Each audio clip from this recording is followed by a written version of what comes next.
মোৰ ঘৰ ক'ত বহুতে সুধি থাকে কাৰণ যিহেতু অফলাইন ক্লাছ কৰোঁ আৰু লগতে মোৰ পোষ্টিং ক'ত হ'ল সেই কথাটো বহুতে জানিব বিচাৰি আছে কাৰণ যিহেতু মোৰ ভিডিঅ'সমূহ দেখি আছে বা ঘৰত দেখি আছে গতিকে জানিব বিচৰাটো স্বাভাৱিক কাৰণ যিহেতুকে মই কৈছিলোঁ ভাল খবৰটো ফটো এখনৰ মাধ্যমেৰে আৰু বহুতে ভাবিছে ৰিজাইন দিলোঁ নেকি ৰিজাইন মই দিয়া নাই সেই কথাটো আপোনালোকক মই কৈ দিছোঁ অকণমান মোৰ কিবা কিবি সমস্যা হৈ আছে ঘৰুৱা বা তেনেকৈ সেইখিনি বাৰু আপোনালোকে সময়ৰ লগে লগে গম পাব বেমাৰ আজাৰৰ কিন্তু ৰিজাইন মই দিয়া নাই আৰু মোৰ লখিমপুৰ ডিষ্ট্ৰিক্টত পোষ্টিং হৈছে সেইখিনি কথা আৰু বাকী মোৰ ঘৰ হাজো গেৰুৱাত অফলাইন ক্লাছৰ কাৰণে যিসকলে ভাবে কাৰণ লখিমপুৰৰ পৰাও কৰে তিনিচুকীয়াৰ পৰাও কৰে ডিব্ৰুগড়ৰ পৰাও কৰে ধেমাজিৰ পৰাও কৰে অফলাইন ক্লাছৰ কাৰণে ইমান দূৰৰ পৰা যিহেতু অফলাইন ক্লাছ কৰাটো সম্ভৱ নহয় সেইবাবে মই কৈ দিছোঁ যিখিনি হাজোৰ ওচৰে পাজৰে গেৰুৱা মোৰ ঘৰ যিহেতু গেৰুৱাত গতিকে হাদালা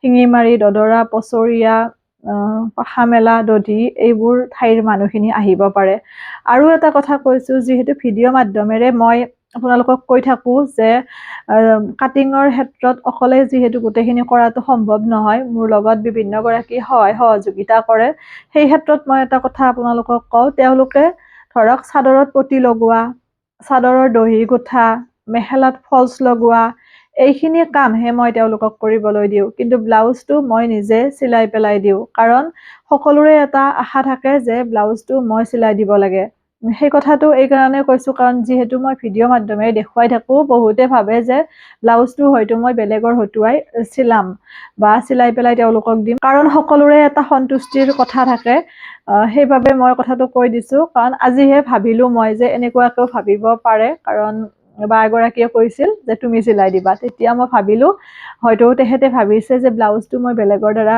চিলাম তেনেকুৱা কথা নাই আৰু যিসকলে তেনেকৈ ভাবিছে তাৰ কাৰণে মই কথাখিনি কৈ দিছোঁ আৰু অনলাইন ক্লাছটো পুনৰ 26 জানুৱাৰীৰ পৰা নতুন বেটছ আৰম্ভ হ'ব ইতিমধ্যে বেটছ চলি আছে আৰু বহুতখিনি ষ্টুডেণ্ট আহি আছে যাৰ কাৰণে মই পুনৰ 26 জানুৱাৰীৰ পৰা নতুন বেটছটো আৰম্ভ কৰিব লগা হ'ল যিসকলে শিকিম বুলি ভাবে আপোনালোকে মোক মেছেজ কৰিব মই হোৱাটছএপ নাম্বাৰটো কৈ দিছোঁ 7002063061 আৰু মই লিখিও দিছোঁ তাত আপোনালোকে হোৱাটছএপ কৰিব দুমহীয়া কোৰ্চ ফিজ 2000 একেবাৰে বেছিকৰ পৰা শিকোৱা হ'ব পেপাৰ কাটিঙৰ পৰা অকল এটা যে ডাবল কটৰী শিকাম বা এটা ডিজাইন শিকাম তেনেকুৱা নহয় তেনেকৈ মই নকৰোঁ দুদিনীয়া তিনিদিনীয়া কোৰ্চ কাৰণ ব্লাউজ বা কাটিং বোলা বস্তুটো ইমান ইজি নহয় অকণমান দীঘলীয়া প্ৰচেছ দুমহীয়া কোৰ্চতে আচলতে গোটেইখিনি নিমিলে কাৰণ যিহেতু প্ৰেক্টিছৰ বাবে সময় দিওঁ গতিকে অকণমান সময়ৰ প্ৰয়োজন হয় যদিও দুমহীয়া বুলি কৈছোঁ 2 বছৰো থাকিব পাৰে 3 বছৰো থাকিব পাৰে যিটো গ্ৰুপ আমাৰ সেইটো থাকিবই সদায় আৰু আপোনালোকে মোক নিজৰ দৰে ভাবি পেলাই কিবা নুবুজিলে সুধিব পাৰিব আৰু সদায় মই চিম্পলটোত বেছি গুৰুত্ব দিওঁ চিম্পলটো পাৰফেক্ট হোৱাৰ পিছতহে ডিজাইনলৈকে মই যাওঁ গতিকে এনেকুৱা নহয় যে আজি এটা দিলোঁ একেদিনে পাৰফেক্ট হ'ব লাগিব তেনেকুৱা কথা নাই ব্লাউজ বোলা বস্তুটো যিমানে চিলাব সিমানে পাৰফেক্ট হৈ গৈ থাকিব সেই কথাটো সকলোৱে মনত ৰখাটো ভাল আৰু ফিজটো মই ৰেজিষ্ট্ৰেশ্যনৰ সময়তে লওঁ কাৰণ যিহেতুকে ধৰক পিছত হ'লে মানে আধা দিলে পিছত অকণমান খেলি মেলি সৃষ্টি হয় আগতে তেনেকৈ মই অকণমান কাৰোবাৰ যিহেতু সমস্যা থাকে সেইখিনি বুজ লৈ কৰিছিলোঁ কোনোবাই হয়তো মোক পে' নকৰিলেও সেইকাৰণে মই ৰেজিষ্ট্ৰেশ্যনৰ সময়তে লওঁ আৰু তাৰ উপৰি আপোনালোকক মানে টাইমৰ কথা বহুতে সোধে কোনটো টাইমত আপোনালোক যেতিয়া আজৰি হয় তেতিয়া ক্লাছটো কৰিব লাগিব নিৰ্দিষ্ট এটা টাইমত যে কৰিব লাগিব তেনেকুৱা কথা নাই যে 9 বজাত মানে 9 বজাত যেতিয়াই ফ্ৰী হয় তেতিয়াই ক্লাছটো ধুনীয়াকৈ কৰিব পাৰিব আপোনালোকে হোৱাটছআপ কৰিব 26 জানুৱাৰীৰ পৰা আৰম্ভ হ'ব আৰু যিসকলক ফাৰ্মা লাগে ফাৰ্মাৰ কাৰণে আপোনালোকে মোক মেছেজ কৰিব হোৱাটছআপ নাম্বাৰটোতে আৰু ফাৰ্মাৰ এটা সাইজৰ প্ৰাইস 200 কিন্তু পাৰ্সেল পঠিয়ালে এটা সাইজ আমি নপঠিয়াও 2-3টা পঠিয়াও আৰু সেইবাবে কৈ দিছোঁ আপোনালোকক যিসকলক ফাৰ্মা লাগে হোৱাটছআপত মেছেজ কৰিব আৰু তাত আপোনালোকে যিটো সাইজ লাগে সেইটো জনাব লগতে এড্ৰেছটো লিখি দিব নাম village pin number post office mobile number আৰু ডিস্ট্ৰিক্ট এইখিনি বস্তু লিখি দিলে হ'ল আৰু আমি যেতিয়া চেক কৰিম তেতিয়া আপোনালোকক আমি জনাম কনফাৰ্মেশ্যনৰ কাৰণে কাৰণ যিহেতু বিভিন্ন কামত ব্যস্ত থকা হয় নন ষ্টপ ধৰক মোবাইলটোত মেছেজখিনিও চাই থকা নহয় কেতিয়াবা ৰাতি 2টা বজাতো ৰিপ্লাই দিওঁ তেনেকুৱা হৈ যায় সেই বস্তুটো বেয়া নাপাব কাৰণ ব্যৱসায় এটা কৰাটো ইমান সহজ নহয় সেই বস্তুটো সদায় উপলব্ধি কৰি আহিছোঁ। যদিও ভিডিঅ' বনাওঁ, সেইটো এটা মোৰ ভাল লগা কাম, বা ধৰক আপোনালোকে ইমান বেছি মৰম দিছে যাৰ কাৰণে মই ভিডিঅ' প্ৰস্তুত কৰোঁ। কিন্তু যিহেতু মই কাটিঙৰ লগত জড়িত, নন ষ্টপ কামেই কৰি থাকিব লগা হয়, সেইবাবে যদিও ভিডিঅ' বনাওঁ, মোবাইলটো নন ষ্টপ ইমান চাই থকা নহয়। আৰু কল কৰিলে কেতিয়াবা কল বেক মানে লগে লগে ৰিচিভ কৰা নহয়, কিন্তু পিছত হ'লেও মই কল বেক কৰিম, সেইটো আপোনালোকে চিন্তা নকৰিব।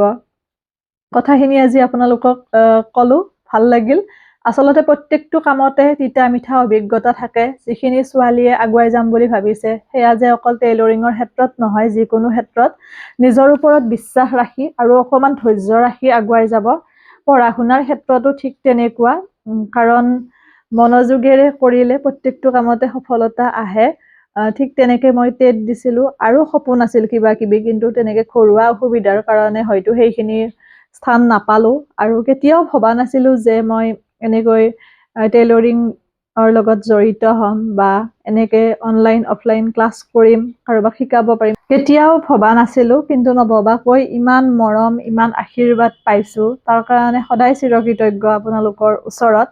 এনেকুৱা নহয় যে বাধা পোৱা নাই, সদায় বাধা পাই আহিছোঁ। পঢ়াৰ দিনৰ পৰা, পঢ়ি থকা সময়ৰ পৰা ধৰক আপুনি যিকোনো ক্ষেত্ৰত বাধাৰ সন্মুখীন হৈ আহিছোঁ, কিন্তু সেই বস্তুটো আমি আওকাণ কৰিব লাগিব। চকু কাণ নাক এই সকলোখিনি সেইবোৰ ক্ষেত্ৰত বন্ধ ৰাখিব লাগিব, কিন্তু বাকী ক্ষেত্ৰত খোলা ৰাখিব লাগিব। আৰু তেনেকৈ যদি আগুৱাই যায়, নিজৰ ওপৰত বিশ্বাস ৰাখি কেতিয়াও হাৰ মানিব লগা নহয়। সেইখিনি অভিজ্ঞতাৰ পৰা মই কৈছোঁ। আচলতে নাপায়, কিছুমান এনেকুৱা ধৰণৰ মাইণ্ডছেটৰ মানুহ আছে, নিজেও একো এটা নকৰে আৰু আনকো আগুৱাই যাবৰ কাৰণে সুযোগ নিদিয়ে। কিন্তু সেইবোৰ চিন্তাধাৰা বেয়া, কাৰণ কোনোবা আগুৱাই গ'লে, কিবা এটা কৰিলে তাত সমৰ্থন কৰিব, আৰু যদি নোৱাৰে তেতিয়াহ'লে একো নক'ব, নাযাব বা নকৰিব আৰু। কাৰণ কেতিয়াবা টেইলৰিং বা এই চিলাই কামটোৰ লগত জড়িত হৈ পেলাই কিছুমান সমস্যাৰ বা কিছুমান ঘটনাৰ আমি মুখামুখি হওঁ। গতিকে সেইখিনি অকণমান আপোনালোকক শ্বেয়াৰ কৰিছোঁ, কাৰণ যিহেতুকে ধৰক নতুনখিনিয়ে হয়তো তেনেকুৱা ধৰণৰ এটা যদি অসুবিধাৰ সন্মুখীন হয়, তেওঁলোকৰ মন ভাঙি যাবও পাৰে। অকল তোমালোকৰ লগত যে তেনেকুৱা হয়, তেনেকুৱা নহয়, প্ৰত্যেকৰ ক্ষেত্ৰতে হ'ব বা হৈছে হয়তো। কাৰণ এনেকুৱা মানুহ আছে কিছুমান, কিন্তু এটা কথা কৈছোঁ, সেই মানুহগৰাকীৰ বা সেই মানুহজনৰ বিশেষত্বটোৱে কিন্তু তেনেকুৱা, যে তেওঁ মানে কাকো ভাল বুলি ক'ব নোৱাৰে, সেইটো তেওঁৰ নেচাৰ হয়। হয়তো জীৱনত ভাল শব্দটো তেওঁৰ মুখেৰে ওলোৱাই নাই কাৰো ক্ষেত্ৰত।